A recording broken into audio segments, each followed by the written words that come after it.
यो दुपट्टाको चाहिँ मैले बच्चाको फराक बनाउने हो। यो दुपट्टा चाहिँ मेरो ग्राहकले चाहिँ हेभी भयो रे, त्यही भएर चाहिँ मैले यसको चाहिँ फराक बनाउने हो। दुईवटा बच्चाको लागि, एउटा 6-7 सालको बच्चा, एउटा चाहिँ 4 सालको बच्चाको लागि चाहिँ मैले दुईवटा फराक बनाउने हो। अब चाहिँ यसले मैले कटिङ गर्न छु साथीहरू।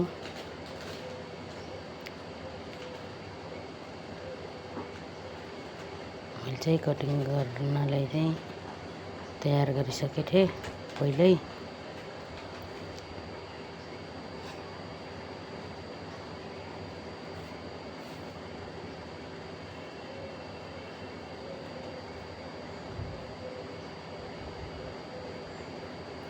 कटिङ गरिसकेँ मैले चाहिँ।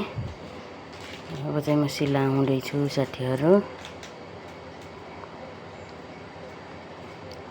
मैले चाहिँ अगाडिको गला सिलाउन लागेछु। गला चाहिँ मैले चाहिँ यस्तो गरेर गराउँछु। हजुरहरूले चाहिँ कसरी गराउनुहुन्छ चाहिँ यसले सानो कट लगाएर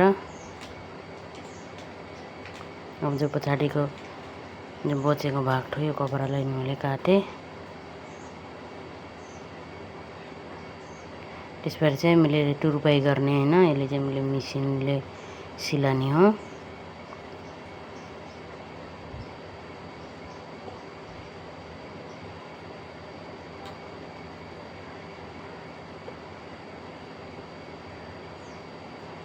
यस्तै गरेर चाहिँ सिलाउँदैछु म चाहिँ।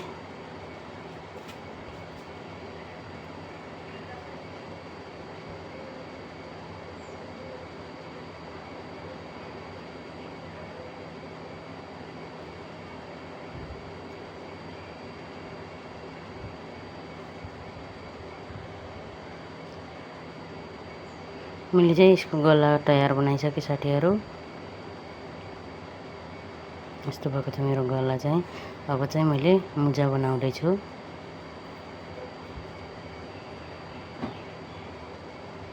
मुजा चाहिँ मैले 1-1 इन्चीको ग्याप छोडेर चाहिँ लगाएको छु, 1-1 इन्चीको।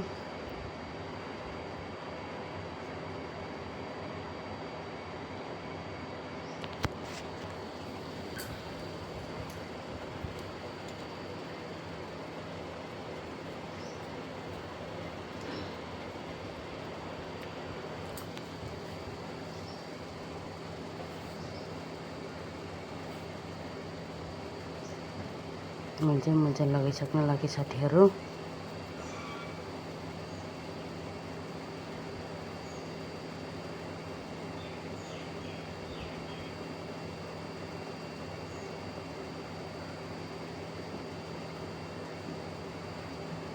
मेरो चाहिँ एक तरफको मुजा चाहिँ तयार भइसक्यो। अब चाहिँ एक तरफको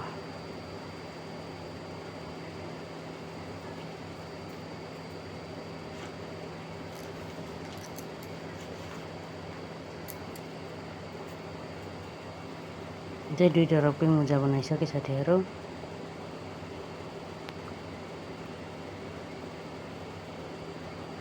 अब चाहिँ मैले फिटिङ गर्दैछु। यो चाहिँ मैले बच्चाको लागि चाहिँ हल्का खुल्लै सिलाइदिन्छु, त्यही भएर चाहिँ मैले डोरी पनि लगाउँदैछु। डोरी चाहिँ मैले पहिल्यै तयार गरिसकेको थिएँ। कम्मरमा चाहिँ म डोरी लगाइदिने छु ताकि बच्चालाई खुल्ला भयो भने चाहिँ बान्नलाई चाहिँ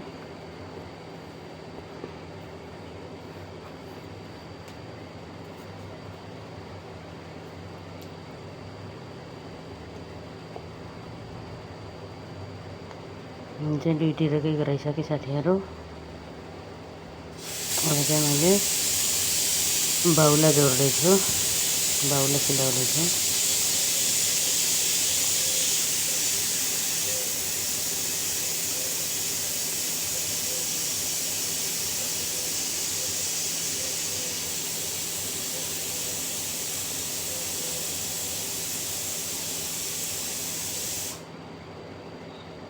मेरो चाहिँ तयार भइसक्यो साथीहरू। मेरो चाहिँ दुईवटा बच्चाको लागि चाहिँ फाइनल लुक चाहिँ यस्तो भएको छ।